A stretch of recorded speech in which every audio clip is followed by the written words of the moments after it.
Hariom to all the students of class 5. This is Nishan sir, welcoming you to the classroom video class of English literature. This is on the screen showing chapter 3, Turning the Tide. The chapter name is Turning the Tide. We are going to learn this chapter. Class 5, आप लोग तैयार बस आइए, अपने अपने books को खोल लो, सामने रख लो, या फिर वीडियो को ही अच्छे से फोकस करके जूम करके या फिर पॉज करके ब्रेक लगा के देखते जाओ। टर्निंग द टाइड ये आप लोगों के लिए काफ़ी इंटरेस्टिंग होने वाली है। आप लोगों को शिक्षा कुछ सिखाने वाली है, आप लोगों के लिए काफ़ी मनोरंजक और प्रेरणादायक होने वाली है। This chapter 3 would be very inspirational and would be amazing for you.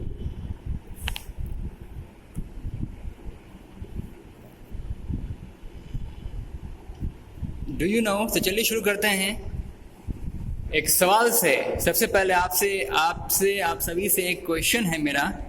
यहाँ जो अपने बुक में आपका एक क्वेश्चन पूछ रखा है आप लोगों के एक्सपीरियंसेस को लेकर के, जैसे कि क्या तुम जानते हो इंडेंजर्ड का मीनिंग क्या होता है? Do you know the meaning of the word endangered? When we say that a certain animal is endangered, what does it mean? कब हम कहेंगे कि कोई इंसान कोई निश्चित प्राणी खतरे में है, उसकी प्रजाति खतरे में है, लुप्त होने वाली है, समाप्ति की तरफ है, कब हम कहेंगे और इसका अर्थ क्या होता है और ये कैसे होता है? कोई भी जानवर का कोई भी प्रजाति, जानवर की कोई भी प्रजाति अगर खतरे में पड़ने वाली है, खतरे में है, तो उसके पीछे क्या कारण हो सकता है? जैसे कि आपने कई बार आपने सुना होगा वाइल्ड लाइफ सेंचुरी में बाघ के बारे में। बाघों की प्रजाति खतरे में है, बाघों की प्रजाति खतरे में है, वो लुप्त हो रही है, दिनों दिन घटते जा रही है जंगलों से। इसके पीछे क्या कारण हो सकता है? जलीय जीव दिनों दिन घटते जा रहे हैं, इसके पीछे क्या क्या कारण हो सकते हैं? ठीक है, इसके बारे में आपसे मैं एक सवाल पूछ रहा हूँ। ये आपका ये चैप्टर, ये जो लेसन है टर्निंग द टाइड, ये सबसे पहले इंट्रोडक्शन में आपसे एक क्वेश्चन किया है बच्चों कि क्या तुम बता सकते हो इंडेंजर्ड का मतलब क्या होता है? तो देखो भाई, इंडेंजर्ड का मतलब होता है लुप्त, प्रायः लुप्त होने वाली प्राणी। इंडेंजर्ड जो लोग लुप्त होने वाले होते हैं, अर्थात समाप्ति की ओर, खत्म होने की ओर होते हैं, उसे कहते हैं लुप्त प्रायः, मतलब लुप्त होने योग्य। दैट इज कॉल्ड इंडेंजर्ड, मतलब समाप्ति के योग्य, समाप्त अर्थात खत्म होने की तरफ जो लोग हैं उसे इंडेंजर्ड कहते हैं। Generally this word is used for the endangered species, the species of all those animals who are under a danger zone, who are more vulnerable to this nature, ठीक है, who are under the line of extinctions, all those animals and the species of that animals, the species of those animals which are under the line of extinction, जो कि extension के line के अंडरगत में है, या आप कह सकते हैं कि जिनके साथ अन्याय हो रहा हो, जिनके साथ अत्याचार जुल्म हो रहा हो, जिन प्राणियों के साथ, उसे हम लोग एंडेंजर्ड कैटेगरी में रखते हैं। जिनके जीवन के साथ खिलवाड़ हो रहा हो, जिनके जीवन को मानवीय कुछ एक्टिविटीज, ह्यूमन एक्टिविटीज, उसे अनदेखा करके अपने स्वार्थ को केवल महत्व देकर देते जा रहे हैं, उनके जीवन को खतरे में, जोखिम में डालते हुए अपने ही केवल स्वार्थ को, अपने इच्छाओं को केवल अपने ही लिए जी रहे हैं, जो लोग अपने स्वार्थ की पूर्ति जो लोग कर रहे हैं। ये ह्यूमन एक्टिविटीज ही तो है जो उन सारे मासूम प्राणियों के जान को खतरे में डालता है, उनके प्रजातियों की संख्या को दिनों दिन कम करते जाता है। ये कौन है? ह्यूमन एक्टिविटीज है इसके पीछे का कारण। यही आपसे पूछ रहा है, क्या इसका अर्थ है बच्चों? क्या इसका अर्थ है? इंडेंजर्ड का अर्थ क्या है? और when we say that a certain animal is endangered, मैं कब कहूंगा कि कुछ निश्चित प्राणी खतरे में है, उनकी प्रजाति खतरे में है? कब हम कहेंगे? जब उनके पीछे कोई मानवीय एक्टिविटीज उनके हाथ उनके पीछे लगी हुई हो, उनके जीवन के पीछे लगी हो। जैसे कि जलीय जीव के बारे में बात करो ना, बहुत सारे जलीय क्रिएचर्स होते हैं जिन आप जानते हो उनकी ज़िंदगी कितने खतरे में पड़ जाती है जब भी जहरीली केमिकल्स, इंडस्ट्रियल्स, बड़े बड़े उद्योगों, कारखानों के द्वारा जहरीली केमिकल्स रिवर्स या फिर सी, समुंदर में या फिर नदियों में प्रवाहित कर दिए जाते हैं। जब कभी भारी जहरीले गैसेस या फिर फ्लूइड्स या फिर केमिकल्स औद्योगिक के किसी भी रिफाइनरीज प्लांट के रिवर्स नदियों में या तालाबों में अर्थात किसी भी समुद्र में प्रवाहित किए जाते हैं, तो वो जलीय जीव जो उसमें मौजूद रहते हैं उनके जीवन को खतरे में डाल देते हैं। और यही कारण है कि वो दिनों दिन उनकी प्रजाति घटते जा रही है, भारी संख्या में उनकी मृत्यु होते जा रही है। मृत्यु होते के साथ साथ हम कह सकते हैं कि उस निश्चित प्राणी की प्रजाति खतरे में अर्थात लुप्त होते जाती है, अर्थात इंडेंजर्ड होते जा रही है। यही इंडेंजर्ड का कहने का मतलब है। तो टर्निंग द टाइड, यहाँ पे टॉपिक का नाम है आपका टर्निंग द टाइड। हम लोग टाइड की ओर रुख करते हैं। क्या है टाइड? यहाँ पे कौन सी क्रिएचर्स की बात कर रही है जिनका लाइफ इंडेंजर्ड है? आइए पढ़ते हैं चैप्टर्स में किस क्रिएचर्स की बात हो रही है। यहाँ पर उड़ीसा की बात है। इमेजिन योरसेल्फ, आप अपने आप को कल्पना करो, अपने आप को लेकर के कल्पना करो। On jet you are on a beach, आप एक समुद्र के साहिल पर, समुद्र के तट पर हो। कहाँ? कौन सी समुद्र? उड़ीसा के किसी समुद्र के तट पर आप हो। जाड़े के मौसम है। मून लाइट ग्लिसन्स, ग्लिसन्स का मतलब होता है चमकना।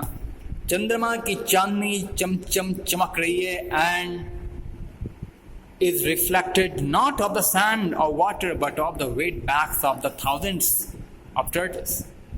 चंद्रमा की चांदनी चमक रही है और रिफ्लेक्ट हो रही है किस पर? ना कि केवल बालू और पानी पर रिफ्लेक्ट हो रही है, बल्कि किसी कछुए के पीछे भीगी हुई पिछवाड़े, यानी कि कछुए के आप देखे होंगे कि बहुत सारे हजारों की संख्या में कछुए का जो पीठ पर आप देख रहे हैं, आपने देखा होगा कछुए के पीठ पर क्या लगा रहता है? एक स्लैब सा, गोल सा, सर्कुलर शेप का एक स्लैब लगा रहता है। उसको कहते हैं वेट बैग। वो जनरली भींगा हुआ रहता है क्योंकि जनरली कछुए समुद्र के तट पर, साहिल पर ही पाए जाते हैं। तो जनरली शॉवर के कारण उनका पीछे वाला वेट बैक से होता है, उसके जो बैक साइड होता है, कछुए का बैक साइड होता है, पीठ का जो भाग वो भींगा हुआ रहता है, वेट रहता है। तो यहाँ कह रहे हैं कि moonlight glistens. What is author name? Kartik Shankar. देखिए ये Indian writer of this chapter और this project section Kartik Shankar कह रहे हैं। कार्तिक शंकर आप बच्चों को इमेजिन करने के लिए कह रहे हैं कि आप मान लो उड़ीसा के किसी समुद्र के तट पर आप हैं जाड़े के मौसम में, और जहाँ पे रात्रि के समय आप वहाँ पे हो और रात्रि की चंद्रमा की चांदनी चमक रही है और रिफ्लेक्ट हो रही है। रिफ्लेक्ट समझते हैं ना, लौटना। परावर्तित किरणें कहते हैं, जैसे हिंदी में परावर्तित किरणें, परावर्तन मतलब रिपीट होकर के, रिफ्लेक्ट यानी कि जैसे कि आप देख रहे हो हमारी इस बुक पर लाइट फॉल कर रही है, बहुत सारी सनलाइट यहाँ पर फॉल कर रही है, इंसिडेंट हो रही है, और यहाँ से रिफ्लेक्ट होकर के यानी कि वापस यहाँ से टकरा करके वो रे ऑफ लाइट आपकी आंखों में जा रही है, तभी आप इस चैप्टर को पढ़ पा रहे हो। ठीक है ना बच्चों? ठीक उसी प्रकार से ऑथर साहब यहाँ पर कार्तिक शंकर साहब यहाँ कह रहे हैं कि रात्रि के समय, जाड़े के दिन में उड़ीसा के समुद्र के तट पर चंद्रमा की चांदनी जो कि चमचम चमक रही है, ना कि केवल बालू और पानी के सरफेस से टकरा रही है।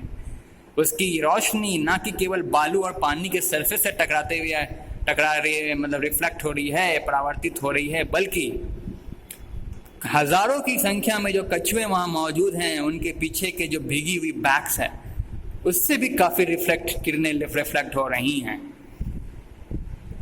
ठीक है? टर्टल्स, हाँ, ईच ऑलिव रिडले टर्टल। देखिए क्या नाम रखा है टर्टल का ऑथर ने, राइटर साहब ने। इस पार्ट के जो राइटर साहब हैं, नाम है कार्तिक शंकर। उन्होंने टर्टल का नाम अभी दिया है यहाँ ऑलिव रिडले। प्रत्येक टर्टल का नाम है olive ridley. Each olive ridley turtle 2 feet long, कितनी बड़ी है? 2 फीट लंबी है, एंड वेगिंग अबाउट 50 किलोग्राम्स, जिनकी वेट कितनी है 50 kg, has dragged itself up the beach to a dig nest and lay eggs. वो क्या करती हैं, अपने शरीर को रेंगते हुए, मतलब ड्रैग करते हुए अर्थात खींचते हुए, रेंगाते हुए, मतलब जमीन से घसीटते हुए, drag itself up the beach. Beach का मतलब होता है समुंदर तट। समुंदर के तट पर अपने आप को घसीटते हुए वहाँ ले जाती हैं और वहाँ कहीं गड्ढा खोदती हैं।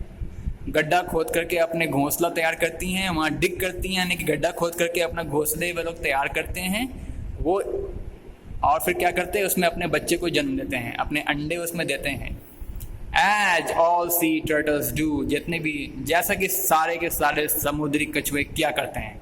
अनलाइक अदर सी टर्टल्स दाव, यद्यपि किसी दूसरे समुद्री कछुओं के अनलाइक मतलब उसके विपरीत, मगर यहाँ क्या हो रहा है, कोई दूसरा समुद्री कछुआ क्या करता है, unlike of the rest, ridleys indulge in an annual ritual known as the arribada. दूसरे समुद्री कछुओं के विपरीत ridleys indulge in an annual ritual known as the arribada. Ridley जो कछुआ है वो हर वार्षिक संस्कार में, वार्षिक धार्मिक कर्मकांड में सम्मिलित होता है। यहाँ पर रविशंकर साहब एक अनोखे, एक अलग थलग के कछुए के बारे में कह रहे हैं, जो कि अन्य समुद्री कछुए से काफ़ी अलग थलग है, जो कि हर साल वार्षिक धार्मिक क्रियाक्रम में अपने आप को शामिल करता है। ठीक है, उसका नाम क्या है, Ridley indulge in an annual ritual. Ritual का मतलब होता है क्या, कर्मकांड, धार्मिक विधि विधान के साथ जो आप कर्मकांड करते हो, अर्थात जो भी संस्कार वगैरह हम लोग करते हैं, दैट इज कॉल्ड धार्मिक संस्कार, धर्म पर आधारित, उसे कहते हैं रिचुअल। तो हर वर्ष वार्षिक धार्मिक कर्मकांड आदि में वो अपने आप को सम्मिलित करता है, जिसका नाम है एरिबेडा। एरिबेडा नाम का एक एनुअल रिचुअल है जिसमें अपने आप को वो सम्मिलित करता है। कौन, रिडलेस, जो कि काफ़ी दूसरे समुद्री कछुओं से अलग थलग है, according to their author Kartik Shankar. Which means, इस एरिबेडा का मतलब क्या होता है बच्चों, अराइवल इन स्पेनिश। ठीक है ना बच्चों, एरिबेडा का नाम होता है अराइवल इन स्पेनिश। स्पेनिश भाषा में देखिए arribada which means arrival in Spanish. Spanish में इसे अराइवल कहते हैं। अराइवल समझते हैं पहुंचना। टेंस ऑफ थाउजेंड्स, अब देखो टेंस ऑफ थाउजेंड्स, कितनी संख्या की बात हो रही है, कितने कछुओं की संख्या की बात हो रही है। टेंस ऑफ थाउजेंड का मतलब समझ रहे हैं, मतलब 1000 के आगे 10 लगा दो, कितना हो गया, पहले 1000 लिख दो ना, 3 जीरो लगा दो और फिर 10 आगे लगा दो, कितना हो गया, 10,000 हो गया ना। लगभग 10,000 कछुए come ashore at the same time to lay their eggs, और उसी वक्त लगभग 10,000 की संख्या में कछुए, एशोर का मतलब होता है, एशोर में समुद्री तट पर, समुद्र के तट पर, एशोर बोलिए, बीच बोलिए, सब एक ही सेम है, सिनोनिम्स है। ठीक है, बीच का भी मतलब यही होता है, एशोर का मतलब यही होता है, समुद्र के तट पर। ठीक है, तो थाउजेंड्स कम एशोर, 10,000 की संख्या में कछुए हैं समुद्र के तट पर, उसी समय उसी वक्त पहुंचते हैं अपना अंडा, अपने लोग वे सभी अपने अंडे को देने के लिए। दिस अमेजिंग, अब देखो कितनी अच्छी बात कह रहे हैं यहाँ राइटर साहब, this amazing natural phenomenon may disappear one day unless we are able to do something about the hazards that threaten this turtle's very existence। और ये बहुत ही अमेजिंग नेचुरल फेनोमेनन मतलब बहुत ही खूबसूरत प्राकृतिक दृश्य, प्रक्रिया, नेचुरल फेनोमेनन मतलब प्राकृतिक प्रक्रिया, ये बहुत ही खूबसूरत प्राकृतिक प्रक्रिया संभावित है कि ये गायब हो जाएगा एक दिन, अवश्य रूप से, अवश्यंभावी एक दिन हमारे यहाँ नजरों के सामने से लुप्त हो जाएगा, सब गायब हो जाएगा। जब गायब हो जाए, क्यों, इसके पीछे क्या कारण है,